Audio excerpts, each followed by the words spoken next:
गर्मियों के दिन थे और गर्मियों की छुट्टियां भी चल रही थी। राहुल, ज्योति एक शाम दोनों अपने घर के बाहर खेल रहे थे। तभी उनकी मम्मी, और राहुल, ज्योति जरा इधर आओ जल्दी से। तभी राहुल और ज्योति अपने घर को चले आए। जैसे ही राहुल ज्योति घर के अंदर आए और अपनी मम्मी को मुस्कुराते हुए देखकर, क्या बात है मम्मी, आप इतना मुस्कुरा क्यों रही हो? बात ही कुछ ऐसी है, तुम्हारी नानी का कॉल आया था। आज उन्होंने हमें बुलाया है। कल को हम सब नाना नानी के घर जा रहे हैं। फिर ये सुनकर तो राहुल ज्योति की खुशी आसमान छू गई। चलो पैकिंग शुरू कर देते हैं, नाना नानी के गांव चलते हैं और एंजॉय करते हैं।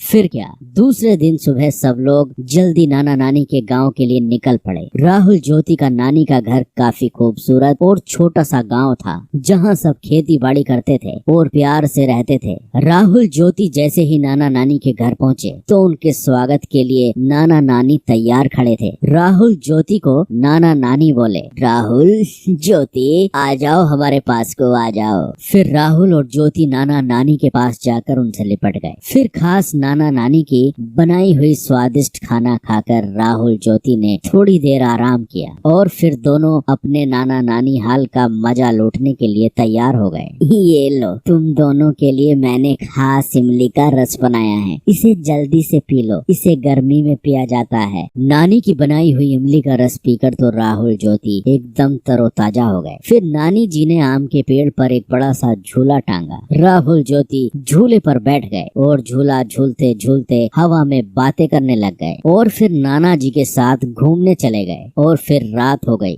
फिर राहुल ज्योति नानी जी के साथ रात के खाने के लिए फिर घूमकर घर लौट आए। नानी जी, मैं आपके हाथों से खाऊंगा। नानी, मुझे भी खिलाओ ना। ये सुनकर नानी जी हंसने लगी। ठीक है, मैं तुम दोनों को अपने हाथों से खिलाती हूँ। फिर क्या, राहुल ज्योति ने नानी के हाथ से पेट भर कर खाना खाया और खाना खाने के बाद सब लोग सोने की तैयारी करने लगे। और फिर राहुल ज्योति को गर्मी महसूस होने लगी। नानी जी, घर के अंदर कितनी गर्मी महसूस हो रही है, पंखा भी गर्म हवा फेंक रहा है। आपके घर में एसी भी नहीं है। हमें तो एसी की आदत है, अब तो हमें रात भर नींद नहीं आएगी।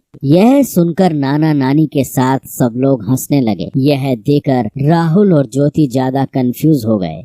आप सब हंस क्यों रहे हो? हमने कुछ गलत कह दिया क्या? ना बेटा ना, तुमने कुछ गलत नहीं कहा। छोटा सा तो हमारा गांव है, हमारे पास एसी कैसे होगा बेटा, लेकिन हमारे पास एक ऐसा एसी जरूर है जो तुम्हारे शहर में नहीं होगा। नानी जी ने फिर जाकर छत पर गद्दे बिछाए और सोने लगे। नानी, हम भी आपके पास सोएंगे। हाँ, तुम दोनों मेरे पास सो जाओ, आओ सो जाओ। फिर क्या, खुले आसमान के नीचे थोड़ी हवा में राहुल और ज्योति आराम से नानी के पास सो गए और नानी से कहानियां सुनते सुनते दोनों को प्यारी नींद आ गई। तो बच्चों, आपने इस वीडियो में देखा राहुल ज्योति का नानी का